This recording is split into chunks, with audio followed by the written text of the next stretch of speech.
Je ne veux pas me plaindre, mais... Ding! Des jeux qui envoient constamment des notifications pour ouvrir un coffre avec des fonctionnalités supplémentaires, Instagram, Facebook, Twitter, TikTok. Une application qui dit que tu dois boire de l'eau, des j'aime, des commentaires, des messages sur différentes applications. Ah, c'est trop!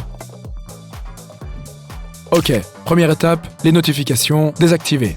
Fini les petits signes rouges qui apparaissent et te poussent à cliquer juste pour voir ce qui se passe et ce que tu as manqué dans les dernières 37 secondes.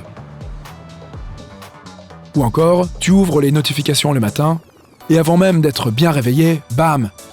Tu te retrouves dans une conversation de 2 heures sur Twitter.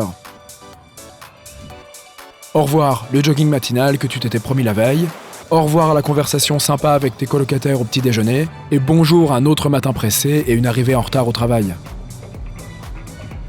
Il peut y avoir un moment dans ta journée pour consulter la majorité de tes notifications, messages et mises à jour de jeu. Mais vérifier toutes les demi-heures ou même moins, je te jure, c'est épuisant. Regarde ce chat qui essaye de sauter sur la table. Oh, ça va certainement te faire ta journée. Hé, la vidéo est finie, mais il y a des compilations drôles de chiens qui arrivent. Donc, pas de quoi s'inquiéter. Regardons juste l'heure. Attends, quoi? Tu as regardé ces trucs pendant 2 heures d'affilée? Il faut que ça s'arrête. Mode hors connexion, et le plus tôt sera le mieux. Oui, quand on fait un maximum de choses en mode hors connexion, on se laisse moins distraire. C'est tout l'intérêt du téléphone portable. Tu l'utilises quand tu en as besoin, et tu ne te laisses pas entraîner dans une spirale où tu défiles constamment sans savoir combien de temps tu as passé sur ton téléphone. Je suppose que nos téléphones sont devenus trop intelligents. C'est pourquoi nous tombons dans le même piège encore, et ne savons pas comment nous en éloigner.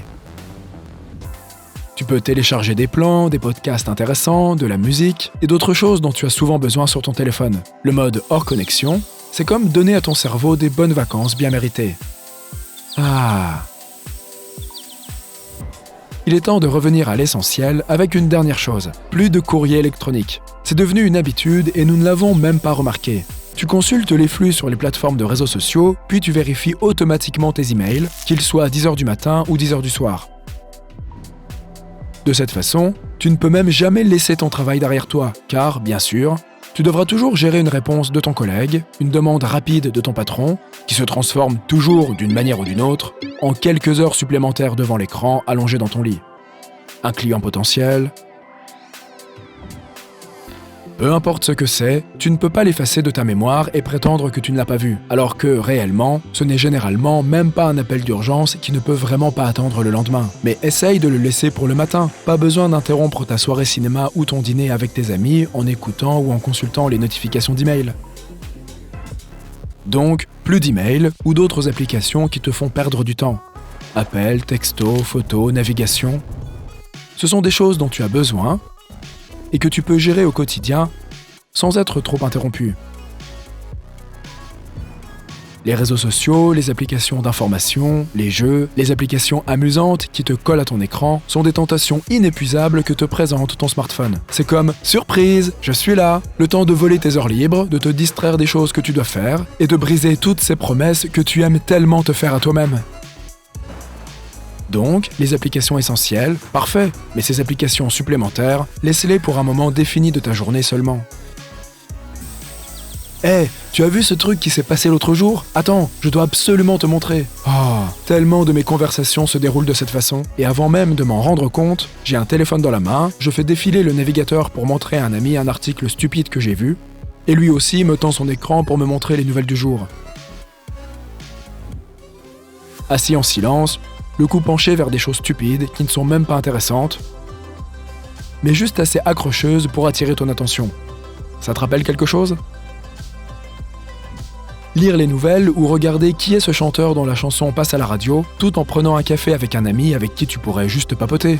Ou, encore pire, tu ne te retrouves même pas avec cet ami. Tu repousses votre entrevue depuis des semaines maintenant, en lui disant que tu n'as pas le temps, tellement tu préfères rester à naviguer sur ton téléphone. C'est moche, hein?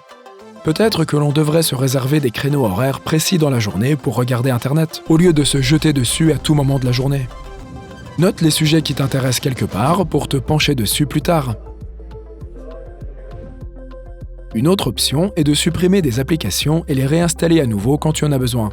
Mais franchement, c'est assez agaçant comme processus. Alors, tu seras tenté de réfléchir à 2 fois. Est-ce vraiment quelque chose dont j'ai besoin ou pas ? Donc, supprime tout simplement l'App Store, ou cache-le quelque part où tu ne pourras pas le voir immédiatement.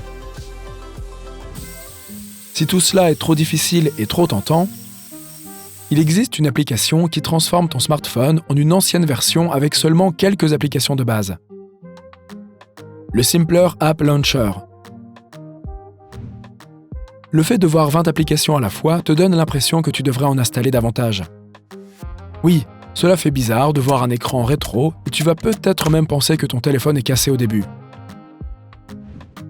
Mais une fois que tu t'y seras habitué, tu finiras par te demander comment tu pouvais faire quoi que ce soit avant, avec autant d'applications qui attirent ton attention. Papy Jean aime cela. Oh, mais désormais, tu ne le sauras pas parce que tes notifications sont désactivées. Le réveil. Autrefois, tu sais, avant, les gens avaient tout simplement de vrais réveils basiques. Et y revenir est une aide merveilleuse pour se déshabituer des smartphones. Pas de téléphone le matin, pas de téléphone avant de se coucher, et retour à un sommeil de qualité. J'adore.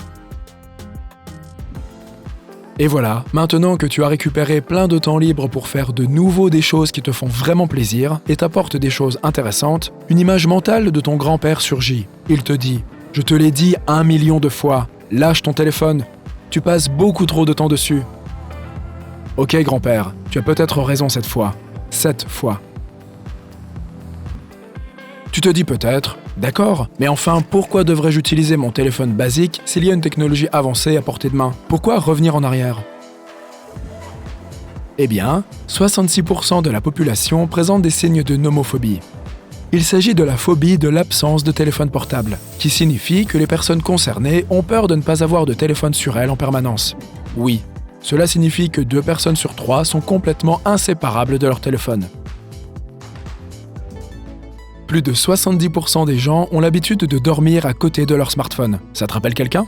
La plupart de ces gens saisissent leur téléphone dès qu'ils se réveillent au milieu de la nuit, tandis que 3% le gardent carrément à la main pendant leur sommeil. La plupart des Américains répondent aux SMS dans la minute qui suit. À ce propos, plus de 70% prennent leur téléphone pour aller aux toilettes, tandis que 20% préfèrent se passer de chaussures pendant toute une semaine plutôt que de faire une pause avec leur smartphone.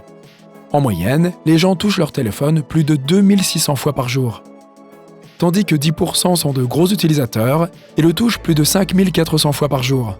L'expression « restons en contact » prend une toute autre tournure, pas franchement réjouissante. Plus de 25% des accidents de voiture sont dus à l'utilisation du téléphone au volant. Imagine qu'il y ait une sorte d'ombre qui te suit 24 heures sur 24, 7 jours sur 7. Elle est toujours avec toi, où que tu ailles et quoi que tu fasses. Elle ne te laisse pas tranquille une seule minute. Et oui, c'est ton téléphone. Car plus de la moitié des utilisateurs de smartphones ne l'éteignent jamais. Le Brésil est le pays qui utilise le plus de smartphones. La 2e place revient à la Chine, la 3e aux États-Unis. 58% des personnes ont admis qu'elles essayaient de limiter le temps qu'elles passent sur leur smartphone et autres appareils similaires. Seuls 41% y sont parvenus. En moyenne, une personne consulte son téléphone toutes les 12 minutes lorsqu'elle est éveillée, et 85% des détenteurs de smartphones consultent leur appareil lorsqu'ils sont en compagnie des membres de leur famille ou de leurs amis. Les gens passent 144 minutes sur les réseaux sociaux chaque jour, ce qui signifie que, si nous continuons ainsi, nous passerons environ 5 ans et 4 mois de notre vie à faire défiler les flux des réseaux sociaux. Près de 5 ans et demi de temps potentiellement perdu alors que tu aurais pu faire quelque chose d'utile dans le monde. Wow. Tu ne me crois pas ? Ok, c'est normal. Alors je te mets au défi. Regarde à nouveau cette vidéo et à chaque fois que je dis smartphone, tu remplaces par balle de tennis. Vraiment, ça va être amusant. Regarde si ça fait une différence et dis-moi ce que tu en penses dans les commentaires.